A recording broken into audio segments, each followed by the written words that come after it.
फायदा होईल. ठीक आहे. हा. सो येऊ दे थोडाफार, काय नाही, चालेल आपल्याला. आपलं एम काय की आपल्याला हे जे काही कंटेंट आहेत त्याच्यावर फोकस करायचं. Okay. So what is the content of today's lesson? That is use of log table.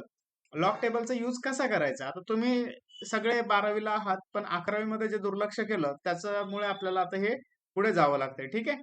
So मी पहिल्या स्लाइडवर जातोय. तर लॉक टेबल मध्ये नेमकं शिकायचंय काय आपल्याला? तर याच्यामध्ये पहिला मुद्दा आहे तो म्हणजे introduction to log table. Log table आधी काय असतो हे जस्ट आता सगळ्यांना माहिती आहे, मला वाटतं सगळ्यांकडे लॉक टेबल असतील. फक्त त्याच्यामध्ये जे बेसिक पॉइंट्स जे आहेत जे तुम्हाला फ्रिक्वेंटली लागतात ते मी फक्त इथे इंट्रोड्यूस करून देणार आहे. हा झाला आपला पहिला मुद्दा, म्हणजेच काय की इंट्रोडक्शन टू लॉक टेबल. त्याच्यानंतर दुसरा जो पॉइंट आहे आपला तो म्हणजे लॉगॅरिथम, जो की आपला 11वी मॅथ्सचा पार्ट होता. एक लेसनच होता आपल्याला 11वी सायन्स, सॉरी मॅथ्स 2 मध्ये. मग लॉगॅरिथमची जी बेसिक डेफिनेशन वगैरे जी काय असेल ती आपण याच्यामध्ये शिकणार आहोत. ठीक आहे. पुढचा मुद्दा आहे आपला रूल्स इन लॉगॅरिथम. मग आता लॉगॅरिथम म्हणजे लॉग टेबलचा यूज करत असताना आपल्याला कोणते रूल्स वापरायचे आहेत, कशा पद्धतीने ते वापरायचे आहेत, आणि शेवटी काही एक्झाम्पल्स घेऊन आपण ते जे काय कॅल्क्युलेशन्स आहेत ते करणार आहे. आणि मग त्याच्यावर जे काही आपले प्रॅक्टिस सेट्स असतील, जेणेकरून तुम्हाला लॉगची प्रॅक्टिस व्हावी, याच्यासाठी आपण पुढचे प्रॅक्टिस सेट्स अरेंज केलेले आहेत. तर 3 सेट्स टोटल मी ठेवणार आहे, प्रॅक्टिस सेट 1, 2 आणि 3. आणि सगळं झाल्याच्या नंतर तुमच्या तुमच्या रिस्पेक्टिव्ह क्लासमध्ये तुमच्या लॉग टेबलवर टेस्ट होतील. आलं लक्षामध्ये? की जेणेकरून याचा यूज, आता लॉग टेबलचा यूज फक्त तुम्ही म्हणत असाल की बोर्ड एक्झामला होईल असं काही नाही. तुम्हाला प्रॅक्टिकल एक्झाम मध्ये सुद्धा लॉग टेबलचा यूज होत असतो. आणि बऱ्याचदा जर समजा तुमच्याकडे कॅल्क्युलेटर्स नसतील अवेलेबल, तर त्याचं ऐवजी तुम्ही लॉग टेबल वापरून सुद्धा काही कॉम्प्लिकेटेड कॅल्क्युलेशन्स करू शकता. त्याच्यामुळे लॉग टेबल आपल्याला शिकायचं आहे. बरं, आता एवढं सगळं करत असताना मला वाटतं आपल्याला थोडस एका लेक्चरमध्ये होणार नाही, त्याच्यामुळे मल्टिपल लेक्चर्स ऑनलाईन सेशनमध्ये आपल्याला शेड्यूल करावे लागतील. माझं जे लेक्चर्स आहेत, मला वाटतं मंगळवार आणि गुरुवारी 2 दिवस दुबईचा एक ऑनलाईन क्लास असतो. त्याच्या व्यतिरिक्त जे काही दिवस उरतात त्याच्यामध्ये अशाच पद्धतीने आपण शेड्यूल करूया, की जेणेकरून आपलं लॉगची चांगली प्रॅक्टिस चालू राहील. आणि लॉग संपल्याच्या नंतर तुमचे ऑनलाईन क्लासेस मॅथ्सचे चालू होतील, मॅथ्स पार्ट 2, ज्याच्यामध्ये तुम्हाला सगळ्यांनाच प्रॉब्लेम्स आहेत. येते लक्षामध्ये? दुसरी काही शंका आहे का बाकीचे? रोशनी, ऋतुजा?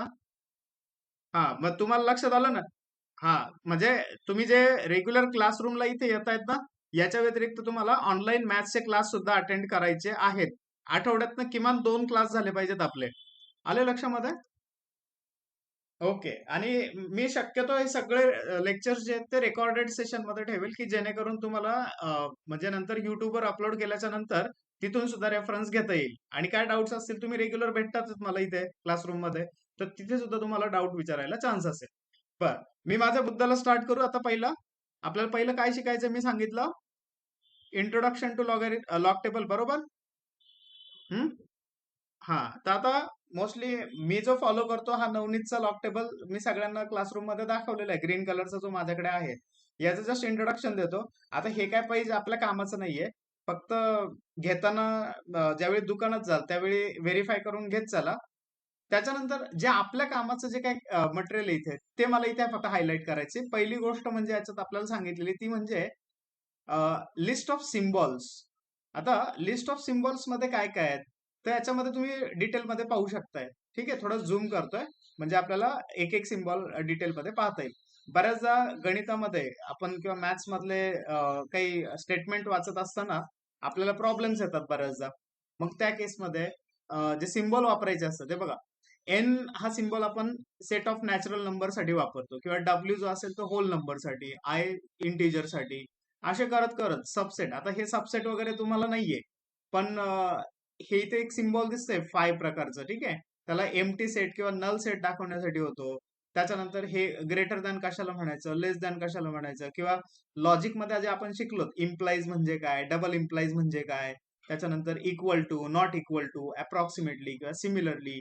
त्याच्यानंतर इथे परपेंडिक्युलर म्हणजे काय, पॅरलल म्हणजे काय, येते ना लक्षामध्ये? त्याच्यानंतर वेक्टर नोटेशन्स साठी आपण ह्या पद्धतीचे नोटेशन्स बऱ्याचदा यूज करत असतो. हे असे बरेचसे मॅथ्स मधले जे सिम्बॉल्स आपण आपल्या रेग्युलर याच्यामध्ये वापरतो ना, त्याचा आपल्याला इथे अंदाज येऊन जाईल. म्हणजे ज्यावेळेला तुम्ही लॉक टेबल उचकणार आहात ना, तर लॉक टेबल मधनं आपल्याला हे पहिल्यांदा समजून घ्यायचंय की अरे कुठला सिम्बॉल कुठे वापरतो. फॉर एक्झाम्पल अजून एक जॉमेट्रीसाठी त्यांनी डिटेल सांगितलेत पहा. हे असं सिम्बॉल असेल तर त्याला आपण क्वाड्रिलॅटरल म्हणून वापरतो, है ना? असा एक छोटासा चौकोन काढलेला आहे. तशाच प्रकारचा हा जो त्रिकोण आहे हा ट्रायंगल किंवा त्रिकोण दाखवण्यासाठी वापरतो आपण, बरोबर की नाही? हे आता आपण आज नाही शिकलेलो. कुठून शिकतोय आपण? हे आपल्या स्कूल डेज पासून शिकतोय, बरोबर की नाही? बर, हा एक मुद्दा झाला लॉक टेबल मधला जो मेन पेज जे आपल्याला लक्षात घ्यायची आहे ती मी फक्त इथे हायलाइट करतो. आता मी पुढच्या मुद्द्यावर येतो, तो म्हणजे ग्रीक अल्फाबेट. ठीक आहे. अल्फाबेटचा अर्थ काय होतो सांगा बरं? कोण सांगतंय मला? प्रज्ञा तुम्ही नका सांगू. रोशनी किंवा ऋतुजा तुम्ही दोघींपैकी कोणी सांगा मला. अल्फाबेटचा अर्थ काय?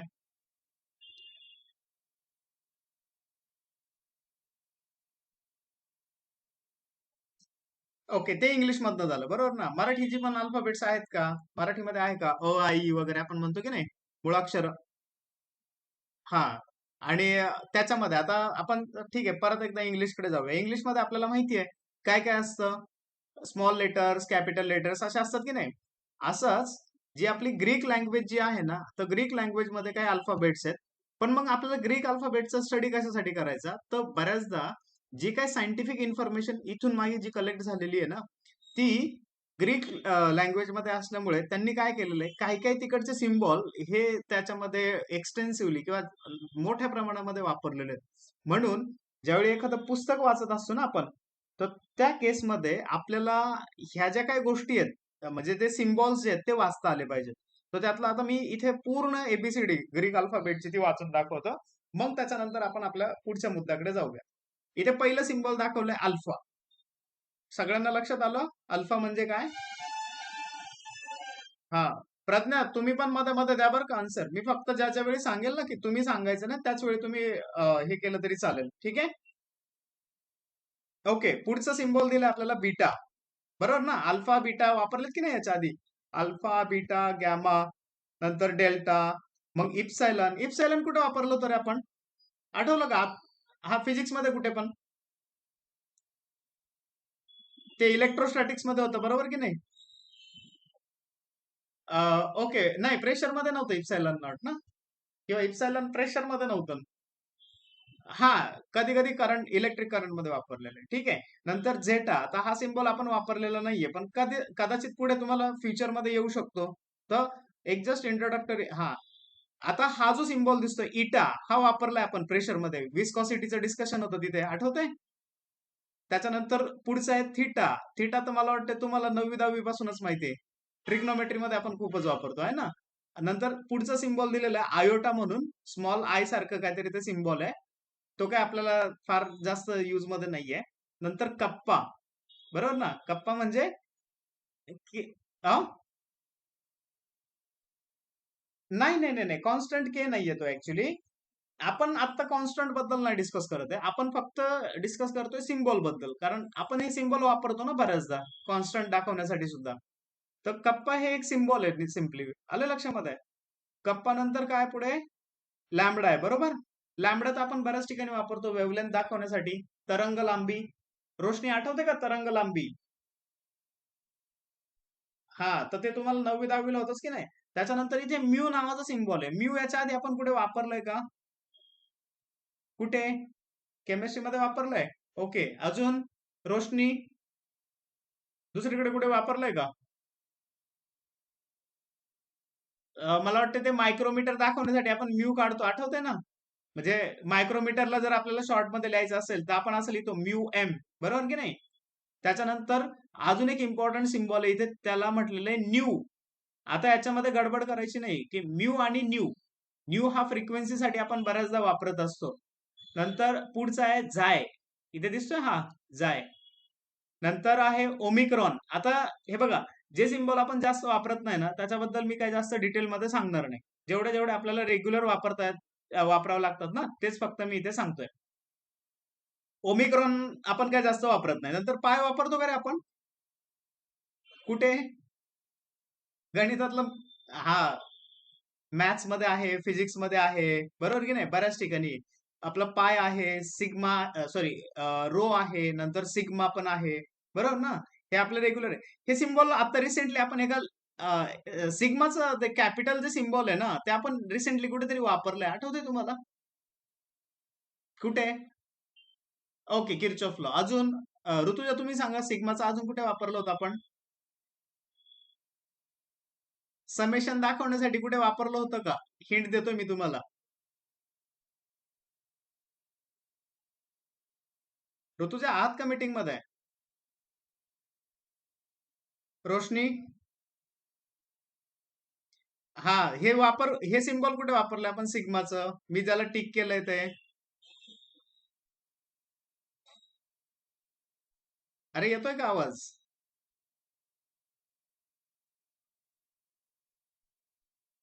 9वा चॅप्टर सोडून द्या, करंट इलेक्ट्रिसिटी. त्याच्या आधी आपण पहिल्याच लेसन मध्ये वापरलंय. आपल्याला ते आठवतं का? Moment of inertia I is equal to summation, yes, summation M I R I square. हा फॉर्म्युला होता की नाही आपला मोमेंट ऑफ इनर्शियाचा. त्याच्यामध्ये हेच सिम्बॉल वापरलं की नाही आपण? ओके, त्याच्यानंतर टाऊ. आता हा जो सिम्बॉल आहे ना टाऊ, हा आपल्याला फिजिक्स मध्ये वापरायचा आहे टॉर्क डिफाईन करण्यासाठी किंवा टॉर्क इंट्रोड्यूस करण्यासाठी. मला वाटतं केलेलं आहे आपण, आहे ना? प्रज्ञा, आठवतंय का तुम्हाला? Tau is equal to I alpha, बरोबर की नाही? त्याच्यानंतर हे आहे युप्सिलॉन. आता युप्सिलॉन आपण वापरत नाही, त्याच्यामुळे त्याच्याशी काही जास्त लक्ष द्यायची गरज नाही. नंतर फाय सांगितलंय, फाय पण वापरतो आपण बऱ्याचदा. फाय नंतर अजून एक आहे काय, CHI बरं का, ते म्हणजे प्रोनाऊन्सिएशन आपण त्याला काय करतो, पण त्याचं स्पेलिंग काय येतं? काय किंवा CHI, it's not a chai. Okay. So त्याच्यानंतर पुढचा PSI. PSI नाही, तो त्याला साय म्हणायचं. काय म्हणायचं? साय. आणि याला म्हणायचं ओमेगा. ओमेगा पण आपण बऱ्याचदा वापरत असतो. ओमेगाचे दोन सिम्बॉल वेगवेगळे पहा. हे आहे कॅपिटल लेटर आणि हे आहे स्मॉल लेटर. ठीक आहे? ओके, बरं. ग्रीक अल्फाबेट क्लिअर झाले काय म्हणताय? ओहम्स लॉ मध्ये कुठे वापरतात सांगा, थोडं आपण अजून स्पेसिफिक जाऊयात जरा. कुठे वापरतो ओहम्स लॉ मध्ये? ओके, ऋतुजा तुम्हाला आठवतंय का ओहम्स लॉ मध्ये कुठे वापरलं? बरं, ठीक आहे. आपल्याकडे ओहम्स लॉ असा लिहितो आपण, V is equal to I R, बरोबर ना? मग आपण सांगतो R is equal to V upon I, बरोबर की नाही? मग what is the unit of V? V म्हणजे काय रे इथे? Vचा अर्थ काय? अरे पोटेन्शियल डिफरन्स. आपण इलेक्ट्रिसिटी मध्ये आहोत. व्ही म्हणजे पोटेन्शियल डिफरन्स आणि आय म्हणजे करंट, बरोबर की नाही? मग पोटेन्शियल डिफरन्स युनिट काय? पोटेन्शियल डिफरन्स युनिट काय? व्होल्ट ना? आपण पोटेन्शियल डिफरन्स व्होल्ट मध्ये मेजर करतो. आणि करंटचं युनिट काय असतं आपलं? एम्पियर. आपण नाही का AMPERE असं लिहितो ना, एम्पियर,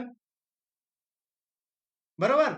तर व्होल्ट अपॉन एम्पियर ना, यालाच दुसरं नाव आहे ओमेगा, किंवा त्याला आपण अल्टरनेटिव्हली या सिम्बॉलने दाखवतो. म्हणजेच थोडक्यात ओमेगा काय आहे, तर omega is the symbol for unit of resistance. रेजिस्टन्सचं जे युनिट आहे ना, त्याचं ते सिम्बॉल आहे. आलं लक्षामध्ये? आपण नाही सांगत का मग रेजिस्टन्स ऑफ 10 ओहम और 100 ओहम, असंच लिहितो ना आपण? येते लक्षामध्ये? सो ह्या ज्या काही गोष्टी आहेत, बरं, तुम्हाला आता ग्रीक अल्फाबेट क्लिअर झाले का? ओके, दुसरं रोशनी, समजलं का ग्रीक अल्फाबेट?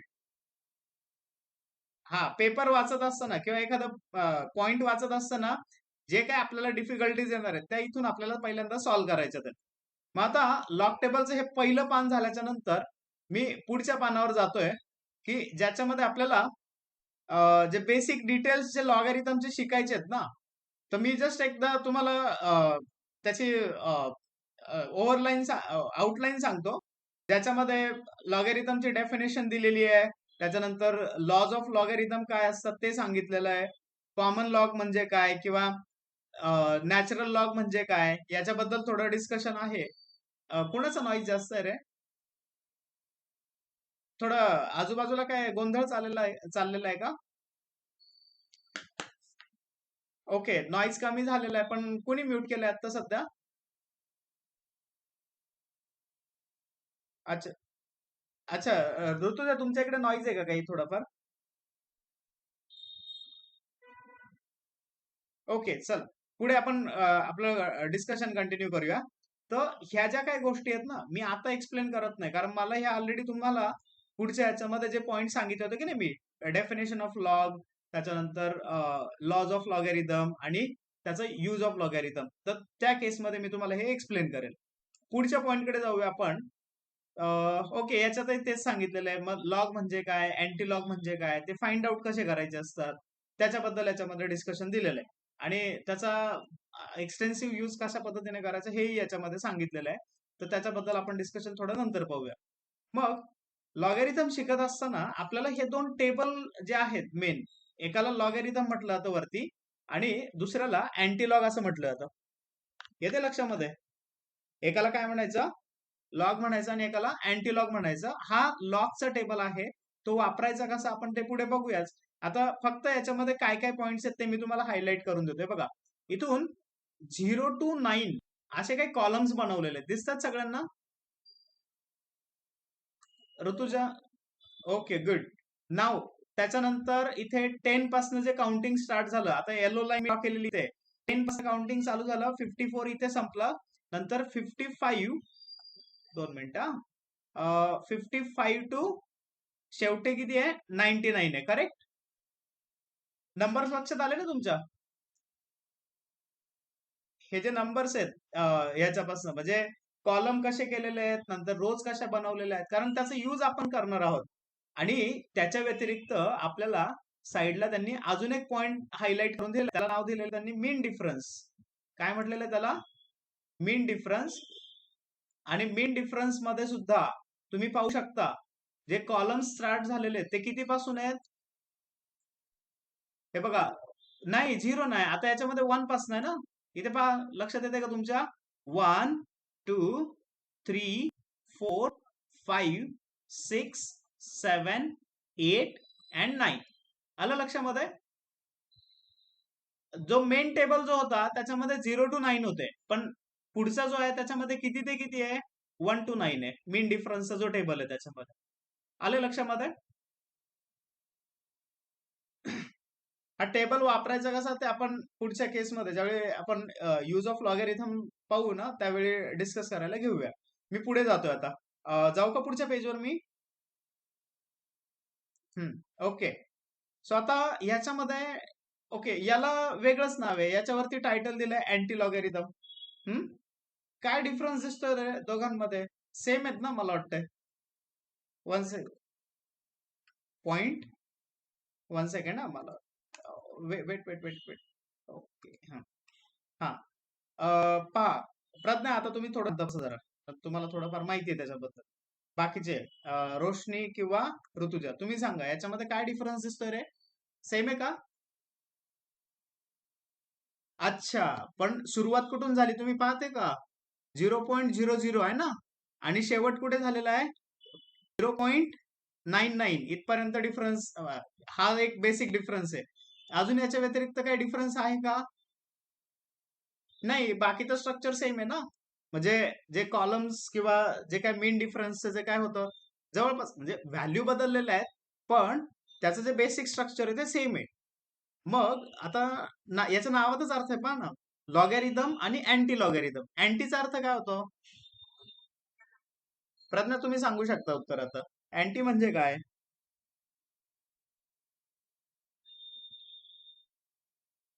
अरे अँटी म्हणजे आधी असं कसं?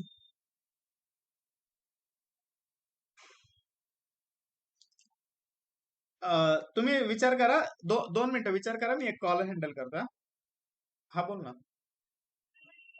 हा, ठीक आहे, मी तुला कॉल करू का नंतर, मग आता ऑनलाईन क्लासमध्ये. हो,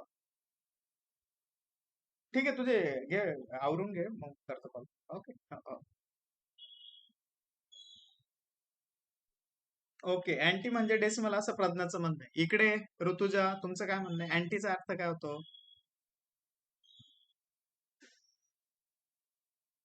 रोशनी, तुम्ही पण सांगू शकता बरं का. ऋतुजाला एकटीला क्वेश्चन नाही येतो. हा, तिघींना क्वेश्चन येतो. अँटी म्हणजे काय? बरं, आता साधा एक आपल्याकडे एक शब्द असतो, तुम्ही ऐकला असेल सगळ्यांनी, अँटी करप्शन. अँटी करप्शन म्हणजे काय? करप्शनचा अर्थ काय होतो? भ्रष्टाचार, बरोबर की नाही? अँटी करप्शन म्हणजे भ्रष्टाचार विरोधी. तर आता इथे त्याच्याऐवजी आपल्याला करप्शन हा शब्द काढायचा आणि लॉगॅरिथम टाकायचा आहे. लॉग आणि अँटी लॉग म्हणजे काय? एक पहिला जो टेबल दिलाय तो लॉगॅरिथम संदर्भात आणि दुसरा जो दिलाय तो अँटी लॉग संदर्भात, म्हणजे त्याच्या विरोधी आहे ना. म्हणजे आता जसं आपल्याला मॅथ्स मध्ये एक सिंपल गोष्ट माहिती आहे, ऍडिशनचे अपोजिट काय? फ्रॅक्शन. मल्टिप्लिकेशनचे अपोजिट काय? डिव्हिजन, बरोबर ना? समजतंय ना ऋतुजा, रोशनी? हा, मग जसं आपण मॅथ्स मध्ये पाहतो, प्लसचे अपोजिट असतं आपलं मायनस आणि मल्टिप्लिकेशनचे अपोजिट असतं आपलं डिव्हिजन. तर असंच ज्यावेळी आपण लॉग लॉग काढतो त्याच्या अपोजिट प्रोसेस करतो, त्याला आपण म्हणतो अँटी लॉगॅरिथम. आले लक्षामध्ये? आणि मग त्याचा यूज कसा करायचा ते आपण ज्यावेळी एक्झाम्पल सॉल्व्ह करायला घेऊ त्यावेळी मी एक्सप्लेन करेन. जाऊ मी पुढच्या पेजवर? Okay, good. Now we'll go to the next part, and that is what very crucial part of the log table. हा log टेबलचा अत्यंत महत्वाचा पार्ट आहे. आले लक्षामध्ये? म्हणजे ऍज अ लॉग म्हणून नव्हे, पण तुम्हाला जे फिजिक्स मध्ये म्हणा किंवा केमिस्ट्री मध्ये, आता तुम्ही सगळे सायन्सचे स्टुडंट आहात, त्याच्यामुळे तुम्हाला हे बेसिक गोष्टींचं नॉलेज असलंच पाहिजे. याच्यामध्ये पहिला जो पॉइंट जो दिसतोय, काय म्हटलंय रे त्याच्यामध्ये? क्वांटिटी म्हटलंय ना? मी आता सर्कल केलेलं आहे, दिसला? क्वांटिटीज. त्याच्या पुढे केलेलं आहे ते म्हणजे सिम्बॉल. सिम्बॉलच्या नंतर पुढचा काय पॉइंट आहे? डायमेन्शन्स ना. आणि डायमेन्शनच्या नंतर शेवटचा पॉइंट काय आहे तो? युनिट्स, बरोबर. आता फिजिकल क्वांटिटीज किंवा क्वांटिटीज म्हणजे काय, की थोडक्यात एखादे फिजिकल फेनॉमेनन तो काउंट करण्यासाठी आपण जे काय मेजरमेंट वापरणार आहे त्याला म्हणतो आपण क्वांटिटी थोडक्यात. ठीक आहे. जसं की लेंथ. लेंथ कुठे कुठे वापरतो रे आपण? मला सांगा, फिजिक्स मध्ये लेंथचा वापर कुठे कुठे होतो? मला प्रत्येकाकडनं एक एक आन्सर हवंय हा. चला प्रज्ञा, तुमच्यापासून स्टार्ट करूया आपण. कशाची म्हणजे फिजिक्स मध्ये ऍक्च्युअल आपण कुठे युज करतो? बरं, मी एक हिंट देतो तुम्हाला. त्याच्यानंतर तुम्ही तुमची उत्तरं तयार ठेवा. डिस्प्लेसमेंट, बरोबर ना? ही एक फिजिकल क्वांटिटी, तुम्ही ऐकलं त्याच्याबद्दल? किंवा रोशनी, ऋतुजा, तुमच्यासाठी विस्थापन नावाची एक क्वांटिटी होती, आठवते का तुम्हाला? हा, मग विस्थापन किंवा डिस्प्लेसमेंट मेजरमेंटसाठी आपण काय वापरतो? लेंथ वापरतो. याच्या व्यतिरिक्त अजून काय आहे का जिथे आपण लेंथ वापरतो?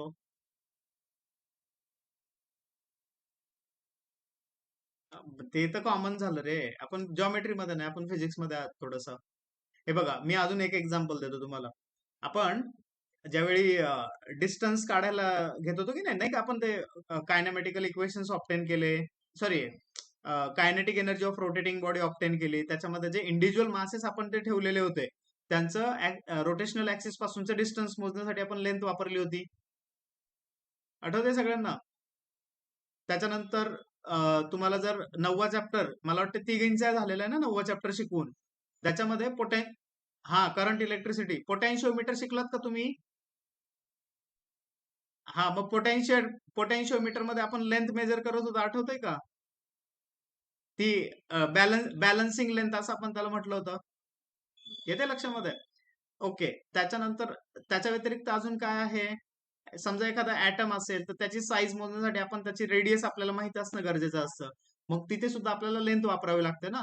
म्हणजे लेंथ ही जी काय क्वांटिटी ती आपल्याला मल्टिपल टाइम्स आपण वेगवेगळ्या ठिकाणी वापरतो. आणि मग त्याचं सिम्बॉल जे ते आपण मोस्टली कॅपिटल एल असेल किंवा स्मॉल एल वापरतो. आणि डायमेन्शनचा हा जो काय पार्ट आहे ना, याच्यासाठी मी एक सेपरेट लेक्चर तुमचं ऑफलाईन पद्धतीने घेईल, डायमेन्शन्स म्हणजे काय ते एक्सप्लेन करण्यासाठी.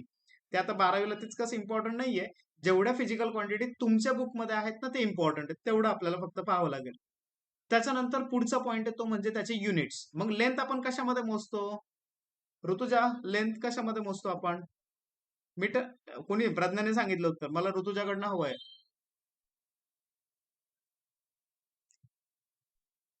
ऋतुजा, आवाज येतोय का माझा? हॅलो. रोशनी, तुम्ही सांगा चला त्यांचं उत्तर येईपर्यंत. लेंथ कशामध्ये मोजतो आपण? मी तुम्हाला सांगितलं, विचारलं समजा तुमची उंची किती, मग तुम्ही काय करणार, काय सांगणार मला उत्तर? अंदाजे सांगा, अशी परफेक्ट सांगायची गरज नाही. किती सांगणार तुम्ही उंची?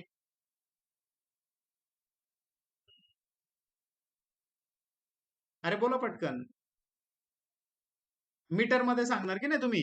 म्हणजे मीटर, पण मीटर हे एकच युनिट आहे का उंची मोजायचं? फुटामध्ये पण आपण सांगतो ना, म्हणजे 5 फूट 2 इंच, 4 फूट 3 इंच वगैरे असं सांगतो की नाही आपण उंची. याच्या व्यतिरिक्त किलोमीटर मध्ये पण सांगू शकतो ना आपण. म्हणजे उंची सोडा, आता समजा तुमच्या गाडीने किती डिस्टन्स ट्रॅव्हल केलं, 50 किलोमीटर. सर आज किती लांब जाऊन आलो आम्ही, तर 200 किलोमीटर जाऊन आलो. हे असे सिंपल सिंपल गोष्टी त्या याच्यामध्ये सांगितलेल्या आहेत आपल्याला. येते लक्षामध्ये? बरं, आता हे असे एक नव्हे तर मला वाटतं बऱ्याचशा क्वांटिटी इथे सांगितलेल्या आहेत. किती आहेत? जवळपास 61 क्वांटिटी आहेत. 61. तर याचं मी तुम्हाला काय सांगतो, की आठवड्यातनं फक्त एकदा रिवाइज करायचं. लॉक टेबल आहेत का तुम्हा तिघींकडे? प्रज्ञाकडे आहे, प्रज्ञाचा रेग्युलर असतो क्लासमध्ये. तुमचा ऋतुजा आणि रोशनी तुमच्याकडे आहे का लॉक टेबल? आहेत ना? मग ह्या ज्या काही गोष्टी मी सांगतोय ना, त्या रोजच्या रोज आपल्या वापरामध्ये आलेल्या पाहिजेत. ठीक आहे? आता येतो मी अजून एक महत्वाच्या मुद्द्यावर, जे आपल्याला कॅल्क्युलस किंवा मॅथ्सचा सेकंड पार्ट जो आहे की नाही, म्हणजे मॅथ्स पार्ट 2, त्याच्यासाठी कामाला येतं. मॅथ्स पार्ट 2 च्या पहिल्या लेसनचं नाव सांगाल का रोशनी तुम्ही? पहिल्या चॅप्टरचं नाव काय मॅथ्स पार्ट 2 मध्ये?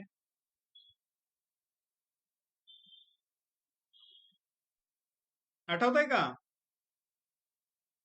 ऋतुजा तुम्ही सांगा.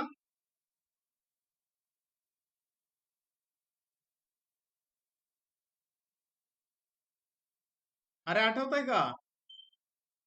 नाही नाही नाही नाही, पार्ट 2, पार्ट 2. पुस्तक उचकायला टाइम भेटला वाटतं आहे ना? प्रज्ञा सांगा, पहिल्या लेसनचं नाव काय? डिफरन्सिएशन. सेकंड लेसनचं नाव ऍप्लिकेशन ऑफ डेरिव्हेटिव्ह. ओके, प्रज्ञाला फक्त नावच पाठ आहेत, पण प्रज्ञाला बाकीचे काय फॉर्म्युला वगैरे माहित नाही कसे वापरायचे, आहे ना प्रज्ञा? ठीक आहे, हरकत नाही. तर मग आता हा जो शेवटचं जे पेज इथे डिस्प्ले होतंय कलर मध्ये तुम्हाला ना, याच्यामध्ये फंक्शन सांगितलंय आणि त्या फंक्शनचं डिफरन्शिएशन काय असणार आहे, तर त्याची पण व्हॅल्यूज इथे साईडला दिलेल्या आहेत, किंवा त्या फंक्शनचे डेरिव्हेटिव्ह कसे फाइंड आउट करायचे, तर त्याच्यासाठी काही फॉर्म्युलाज इथे दिलेले आहेत. आणि जसं डेरिव्हेटिव्ह साठी दिलेलं आहे ना, तसंच इंटिग्रेशन साठी सुद्धा दिलेलं आहे. येते लक्षामध्ये? तुम्ही ते म्हणजे आता जवळपास जे लॉक टेबलचा जो महत्वाचा पार्ट होता तो तुम्हाला डे टू डे लाईफ मध्ये, म्हणजे not necessarily only for the calculation purpose, but apart from this if you need something else from the same book, you will find it from the log table. आले लक्षामध्ये? तुम्हाला जे जे काय 12वीला helpful असणाऱ्या गोष्टी आहेत, इव्हन आता काही बुक्स आहेत लॉक टेबल म्हणजे अवेलेबल मार्केटमध्ये, ज्याच्यामध्ये सगळ्या सब्जेक्टचे फॉर्म्युलेस दिलेले आहेत, ते की तुम्हाला पाठांतराला सोयीस्कर पडतील. इन केस तुम्हाला जर त्याचं झेरॉक्स कॉपीज वगैरे हवे असेल, आता मला वाटतं सगळ्यांकडे ते आहेतच, पण ऍडिशनल फॉर्म्युलेस किंवा जर तुम्हाला लेसन वाईज जर अरेंज करून हवा असेल, तर त्याचे सजेशन्स तुम्ही मला द्या. आले लक्षामध्ये? ओके. बरं, मला सांगायचा मुद्दा कळाला का तुम्हाला? पटपट उत्तर द्या मला, वेळ नका घालूस. ऋतुजा समजलंय ना? ऋतुजा आहे मीटिंग मध्ये का लेफ्ट झाली? रोशनी? Okay, good. मग आता आतापर्यंत जे मी काय सांगितलं ना, त्याला म्हणतो आपण, म्हणजे ते एक आपलं बुकलेट आहे जे की आपल्याला मार्केटमध्ये सहज अवेलेबल असतं. आता त्याचं इंट्रोडक्शन झाल्याच्या नंतर आपण सुरुवातीला जाऊया, ते म्हणजे लॉगॅरिथमचा अर्थ काय. याच्या आधी स्कूलमध्ये तुम्ही पॉवर्स हा लेसन शिकलात का? पॉवर्स किंवा इंडायसेस, किंवा तुम्हाला मराठी मीडियम तुम्हाला काय होतं, ते घातांक नावाचा एक प्रकार होता, आठवतोय? हा, काय होतं रे त्याच्यामध्ये? आपण लहान असतो म्हणजे शाळेत असतो त्यावेळेला आपण एक शिकतो. समजा एक नंबर काढायला शिकलो, समजा मी हा नंबर काढायला शिकलो. मी काय करतो, 2 × 2 म्हणजे काय केलं, त्या नंबरला स्वतःनेच मल्टिप्लाय केलं. येतं 4 येतं ना, यालाच आपण 2 चा स्क्वेअर म्हणतो, बरोबर की नाही? त्याच्यानंतर लिहिलं 2 मल्टिप्लाय बाय 2 मल्टिप्लाय बाय 2. आता 2 स्वतःशीच किती वेळा मल्टिप्लाय केला मी? 3 वेळा ना. मग याचं उत्तर 8 उत्तर येणार याचं. म्हणजेच 2 चा कितवा पॉवर झाला हा? थर्ड पॉवर झाला का? त्याला क्यूब म्हणतो ना आपण. स्क्वेअर, क्यूब असं मी 4 वेळा केलं तर त्याला काय म्हणणार आपण? त्याला नाव काय देणार? येणार 16 आणि ज्याला आपण अशा पद्धतीने लिहिणार 2 टू द पॉवर 4, 2चा चौथा घात असं आपण म्हणतो, बरोबर? मग आता लॉग टेबल चालू करायच्या आधी मी फक्त घातांकाचे नियम सांगतो तुम्हाला, जे की सगळ्यांना येत आहेत, तरी सुद्धा मी एकदा फक्त हायलाइट करतोय. आता समजा आपल्याकडे असं असेल a to the power m multiplied by a to the power n, असं जर असेल तर याचं उत्तर काय येतं आपल्याला? a to the power m plus n.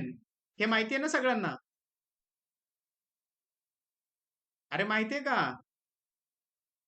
हा, पुढचा A to the power m divided by A to the power n. याचं काय उत्तर येतं? थांबा, प्रज्ञा तुम्ही नाही सांगायचं, मला याचं उत्तर रोशनी सांगणार आहे आता. रोशनी सांग. नाही येत? ओके, ऋतुजा तुम्ही सांगा.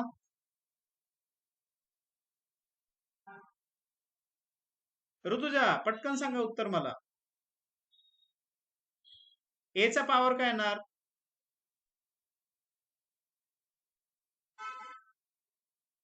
बरं, प्रज्ञा सांगा तुम्ही. M minus N. आता याच्यात मी मगाशी काहीतरी विरुद्ध क्रिया एकमेकांच्या सांगितल्या होत्या, आठवत आहे का? मल्टिप्लिकेशनची अपोजिट कोणती? डिव्हिजन ना. मग ऍडिशनची अपोजिट कोणती येणार? मग तेच गेलंय की नाही आपण इथे, म्हणजे लक्षात ठेवायला किती सोपं आहे हे. ओके, हा झाला पहिला नियम, हा झाला दुसरा नियम. अजून एक नियम आहे तिथे, म्हणजे घातांकाचा घातांक म्हणजे काय? समजा ए चा एम वा घात लिहिलेला असेल आणि त्याचा एन वा घात लिहिला असेल, तर याचं कसं लिहिणार आपण आन्सर? ए चा एम गुणिले एन इतका घात किंवा एम मल्टिप्लाय बाय. आलं लक्षामध्ये? ओके, याच्या व्यतिरिक्त अजून काय माहिती रूल्स ऑफ इंडायसेस बद्दल? तर what is the power of A to the power 0? What is the value of this? काय आहे ए टू द पॉवर 0 ची व्हॅल्यू? 1. करेक्ट. तुम्हाला माहिती आहे का रोशनी, ऋतुजा, ह्या गोष्टी माहिती आहेत का तुम्हाला? अरे असेल तर हो म्हणा, नसेल तर नाही म्हणा. ठीक आहे. बरं, ह्या नंतर आहे ना, आता हे मी पीडीएफ याची जनरेट करून तुम्हाला शेअर करेल तुमच्या रिस्पेक्टिव्ह ग्रुपमध्ये. ते रेग्युलरली रिकॅप करत राहायचं की मी काय सांगितलेलं आहे. आणि त्याच्यानंतर आता पुढचा एक मला मुद्दा याच्यात सांगायचा आहे. समजा माझ्याकडे जर असं असेल, पाचवा रूल मला इथे सांगायचा आहे, A to the power minus M. याचा अर्थ काय होतो? कोण सांगेल मला? प्रज्ञा, याचं उत्तर सांगा तुम्ही मला.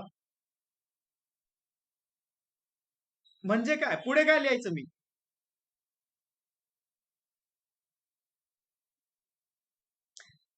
बर, याला मी असं लिहिणार पुढे, पा A to the power 0 minus M, बरोबर ना?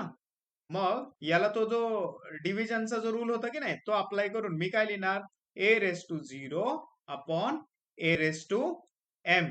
आता मला रोशनी, सॉरी ऋतुजा सोडून कुणीच आन्सर, सॉरी हा, कुणीच आन्सर देणार नाही. ऋतुजाने सांगायचंय मला की याला मी लिहिणार. बोला पटकन.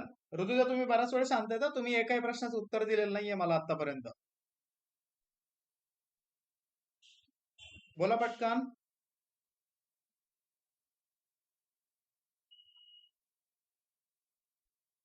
बरं बरं, हरकत नाही. मला फक्त एवढं उत्तर द्या, मग परत म्यूट केलं तरी चालेल. ठीक आहे, सांगा पुढे काय लिहायचं मी आता? चौथा चौथा रूल इथे वापरता येईल का? मला फक्त एवढं सांगा. अरे वापरता येईल का? म्हणजे काय लिहिणार मी इथे मग? 1 ए टू द पॉवर एम असं वाचायचं, त्याला काय वाचायचं, ए टू द पॉवर एम. आलं लक्षामध्ये? सोपं आहे ना खूप. आता हे झालं आपलं इंडायसेसच्या बाबतीत. याला काय म्हटलं आपण, इंडायसेस किंवा घातांक, जे आपण ऑलरेडी स्कूलमध्ये झालेलं आहे आपलं. आता आपल्याला फक्त पुढे जायचंय थोडस, ते म्हणजे आपल्याला मी आज फक्त तेवढाच पॉईंट सांगणार, लॉगॅरिथम म्हणजे काय. बाकीचे जे पॉइंट्स आहेत ना आपण पुढच्या क्लासमध्ये शेड्यूल करूया, ठीक आहे. आता मी एक तुम्हाला साधं सोपं कॅल्क्युलेशन देतो. समजा सारखेच घेऊया आपण, आणि एकदम सोपे सोपे नंबर घेऊया. सांगा, 2 raised to 0 किती येतं? 2चा शून्य घात किती येणार?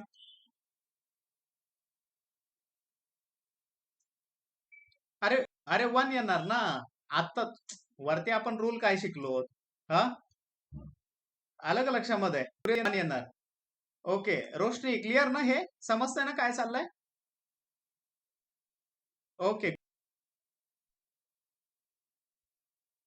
नाही, हा, झिरो ज्यावेळी पॉवर मध्ये असेल त्यावेळी 1 येणार सगळीकडे. मग आता ठीक आहे, पुढे सांगा, 2 to the power 1 किती येणार? 2, करेक्ट. आता रोशनी तुम्ही सांगायचं उत्तर, 2 स्क्वेअर किती येणार?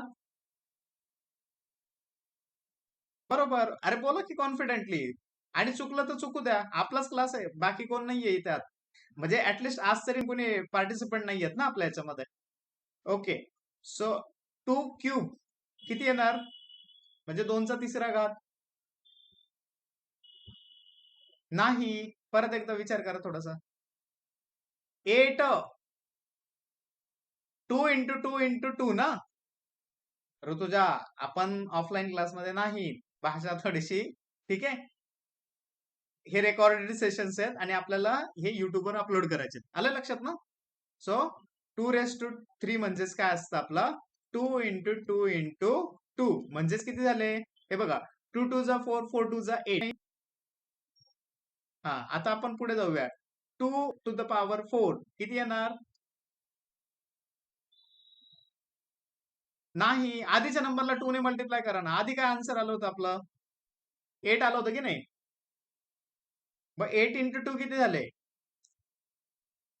करेक्ट, 16. ओके, आता मी याच्यामध्ये तुम्हाला लॉग म्हणजे काय ते सांगायला सुरुवात करतो. आता हे जे पहिलं एक्झाम्पल जे दिलेलं आहे ना, त्याच्या पुढे मी काय लॉगचा अर्थ लिहायला सुरुवात करतो. मी असं म्हणतो, log of 1 to the base 2 is equal to 0. काय लिहिलं मी? काय लिहिलं मी?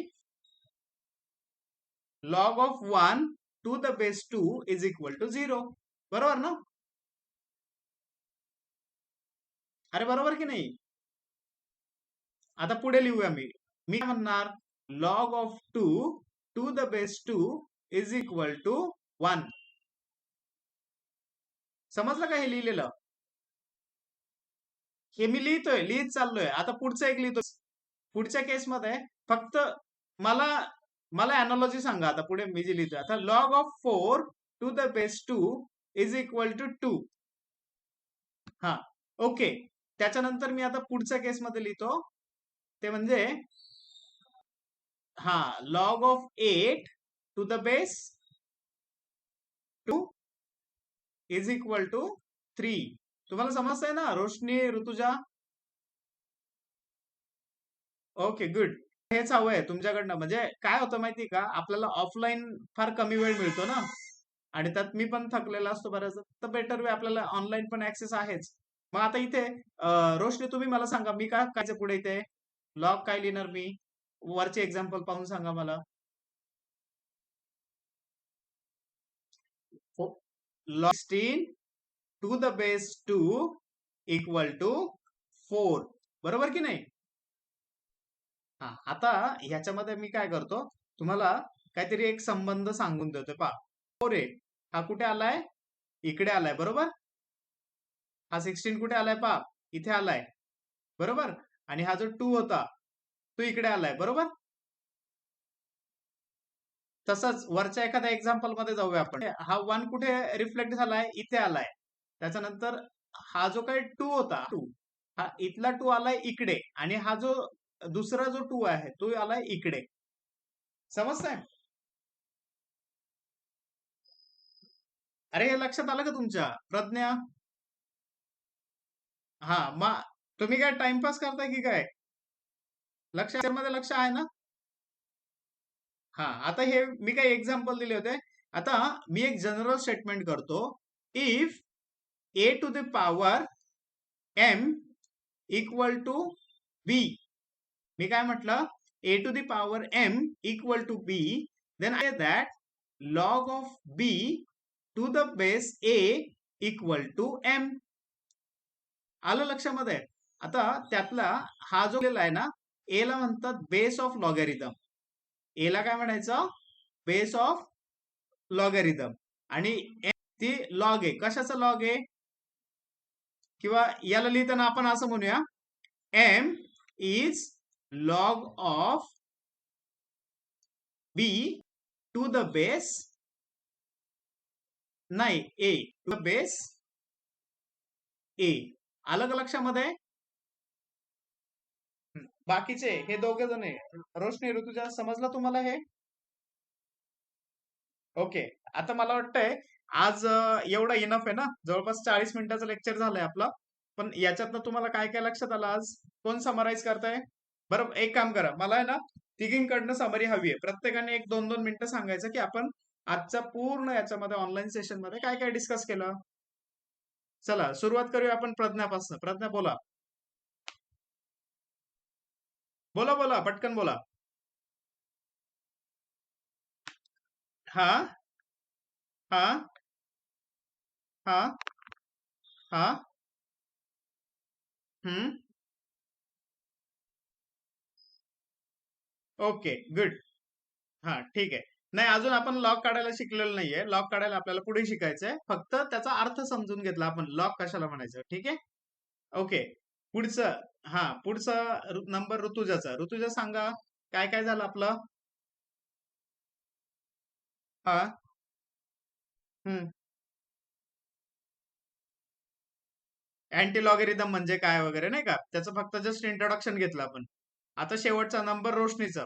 रोशनी सांगा काय लक्षात आलं. हा